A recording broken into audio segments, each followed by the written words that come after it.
नमस्कार प्यारे बच्चों, कैसे हैं आप लोग। तो मैं आपका भाई आशीष स्वागत करता हूं आपके यूट्यूब चैनल कॉन्सेप्ट किंग आशीष में। तो सबसे पहला आज हमारा हिंदी चैप्टर नंबर क्या है प्यारे बच्चों। चैप्टर नंबर है 5। चैप्टर नंबर 5 नागरी लिपि। ठीक है, नागरी लिपि क्या है? चैप्टर नंबर 5 नागरी लिपि। तो उसका जो है पार्ट 2 क्या है? पार्ट 2 चैप्टर नंबर 5 नागरी लिपि पार्ट 2, जिनका लेखक है गुणाकर मूलेजी। तो उसका पार्ट 1 में लेखक परिचय क्या हुआ था? पार्ट 1 में लेखक परिचय लेखक परिचय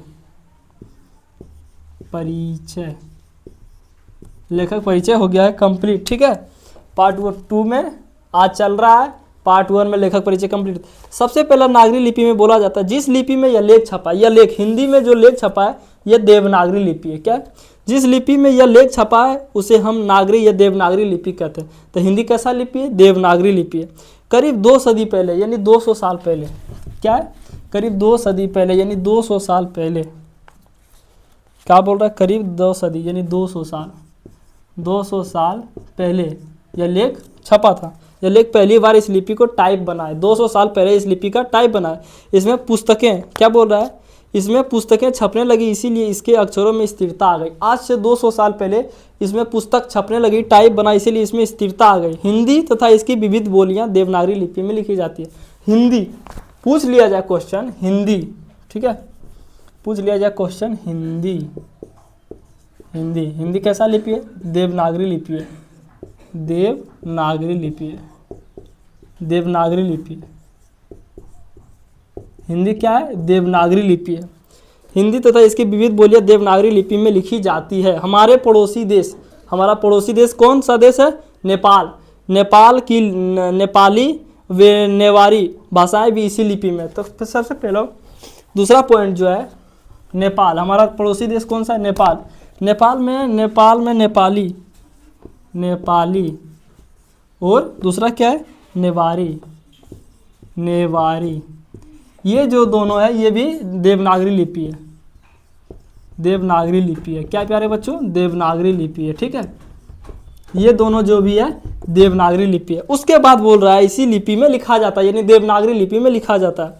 मराठी भाषा की लिपि भी देवनागरी लिपि है। तीसरा पॉइंट, पहला पॉइंट, दूसरा पॉइंट और ये है तीसरा पॉइंट। मराठी क्या है? तीसरा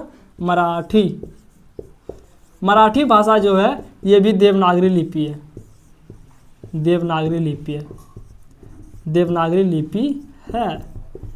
मराठी भाषा भी देवनागरी लिपि में लिखा जाता है। मोस्ट इंपॉर्टेंट, सबसे पहले आप लोग वीडियो पे न्यू हो तो वीडियो को कर दो लाइक, चैनल के कर दो सब्सक्राइब। काहे? चैनल हुआ कि हो जाएगा सब्सक्राइब तब फिर से दूसरा वीडियो जाएगा ना, मजा आ जाएगा। क्वेश्चन, अब देखो क्वेश्चन कहाँ से बनता है। पूछ लिया जाए प्यारे बच्चों, पूछ लिया जाए हिंदी कैसा लिपि है? देवनागरी लिपि है। नेपाली कैसा लिपि है? देवनागरी लिपि है। मराठी कैसा लिपि है? देवनागरी लिपि है। ठीक है, आगे बोलता है मराठी में सिर्फ वे एक अतिरिक्त अक्षर, देखो यहाँ पे एक ड़, जो संस्कृत में सबसे ज़्यादा उपयोग में होता है, वो अक्षर है। हमने देखा है कि प्राचीन काल में संस्कृत व प्राकृतिक भाषा में यह ध्वनि थी। इसके लिए अनेक अभिलेखों में अक्षर मिलता है। ऐसा क्या था? ऐसा एक अक्षर है, एक मिनट क्या ऐसा एक अक्षर है? ठीक है, यह जो है संस्कृत में सबसे ज़्यादा देखने को मिलता है। ठीक है, रो संस्कृत अभिलेखों में देखने को मिलता है। देवनागरी लिपि के बारे में एक महत्वपूर्ण तथ्य यह है कि संसार में जहाँ भी संस्कृत, प्राकृतिक और पुस्तकें प्रकाशित होती है वे प्रायः देवनागरी लिपि में ही छपती है। देवनागरी लिपि में एक महत्वपूर्ण बात तथ्य यह है कि संसार में जहाँ भी संस्कृत, प्राकृतिक की पुस्तकें प्रकाशित होती है वहाँ पर प्रायः देवनागरी लिपि में ही छपती है। वैसे विदेश में कुछ पंडित और उनका अनुकरण करते हुए कुछ भारतीय पंडित भी ऊपर नीचे कुछ चिन्ह जोड़ते हुए रोमन अक्षर में भी संस्कृत, प्राकृतिक के उदाहरण। रोमन, अंग्रेजी जो क्या है? ठीक है, चौथा पॉइंट, अंग्रेजी कैसा लिपि है? तो रोमन लिपि है। चौथा पॉइंट है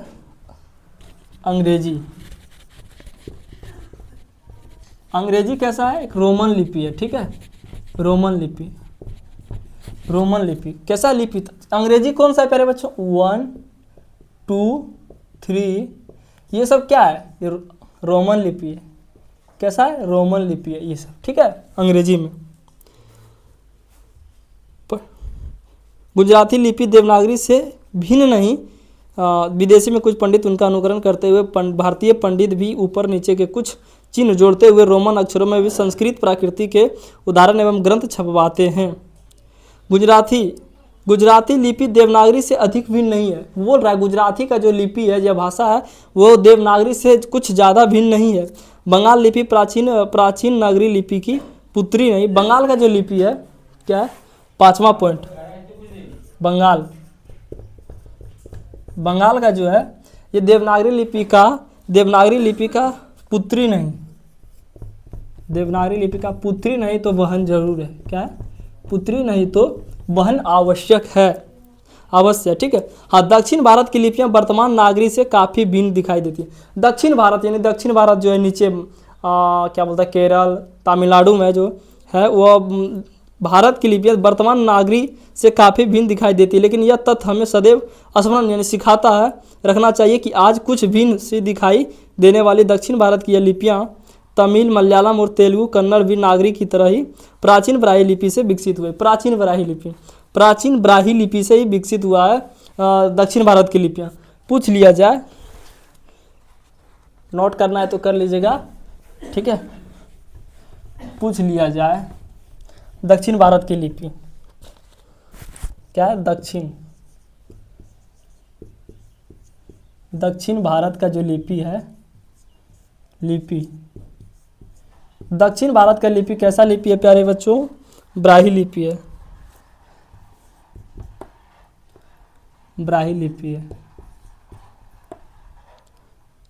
दक्षिण भारत के जो लिपियां है ब्राह्मी लिपि है। दक्षिण भारत का लिपि कैसा लिपि है? ब्राह्मी लिपि है। दक्षिण भारत के लिपि जो है ब्राह्मी लिपि में से विकसित हुए। अभी कुछ समय पहले तक दक्षिण भारत की पोथियों लिखने के लिए हमारी नागरी लिपि का व्यवहार होता था। दरअसल नागरी लिपि के आरंभिक लेख हमें दक्षिण भारत से ही मिले हैं। दक्षिण भारत की यह नागरी लिपि नंदी नागरी कहलाती है। भारत से हमें मिले हैं कि दक्षिण भारत की यह नागरी लिपि नंदी नागरी कहलाती थी। कोंकण के शिलाहार, मानेखेट के राष्ट्रकूट, देवगिरी के यादव तथा विजयनगर शासकों के लेख नंदी नागरी लिपि में है। क्या क्या है देखो, फिर से पढ़ते हैं। कोंकण के शिलाहार, मानेखेट के राष्ट्रकूट, देवगिरी, यादव तथा विजयनगर के शासकों जो लेख था कौन सा लिपि में था? नंदी नागरी लिपि में था। कौन सा लिपि में था? नंदी नागरी लिपि में है, ठीक है। पहल विजयनगर के राजाओं के लेखों की लिपि को ही नंदी नागरी नाम दिया जाता था। दक्षिण भारत में तमिल, मलयालम और तेलुगु, कन्नड़ लिपियां का स्वतंत्रता विकास हो रहा है। फिर भी दक्षिण भारत में अनेक शासकों ने नागरी लिपि का इस्तेमाल किया है। उधर क्या बोलता है, दक्षिण भारत की लिपियां जैसे तमिल, मलयालम, तेलुगु, कन्नड़ लिपियां का स्वतंत्र विकास हो रहा था, फिर भी उनके शासकों जो था नागरी लिपि का इस्तेमाल किया था, ठीक है। राजा वीराजेंद्र जैसे प्रतापी चोल राजाओं 11वीं शताब्दी में यानी कब? 1 मिनट, 11वीं शताब्दी यानी 11वीं शताब्दी। दूसरा पॉइंट क्या है? 11वीं शताब्दी में जो था प्रतापी चोल राजाओं 11वीं शताब्दी के सिक्के पर नागरी के अक्षर लगाए थे। 11वीं शताब्दी जो में था सिक्के पर क्या था प्यारे बच्चों? सिक्के पर जो था नागरी लिपि में छपा था। नागरी अक्षर देखने को मिलता है। कैसा अक्षर था? नागरी। कैसा अक्षर देखने को मिलता था? नागरी अक्षर देखने को मिलते हैं। 12वीं शताब्दी में दरअसल फिर से 11वीं शताब्दी के बाद तुरंत 12वीं शताब्दी में भी कब? 12वीं शताब्दी में सदी के केरल के शासकों सिक्कों पर वीर केलस, मोस्ट इंपोर्टेंट क्वेश्चन, 12वीं शताब्दी के केरल के शासक, 12वीं शताब्दी में केरल के शासक कौन था?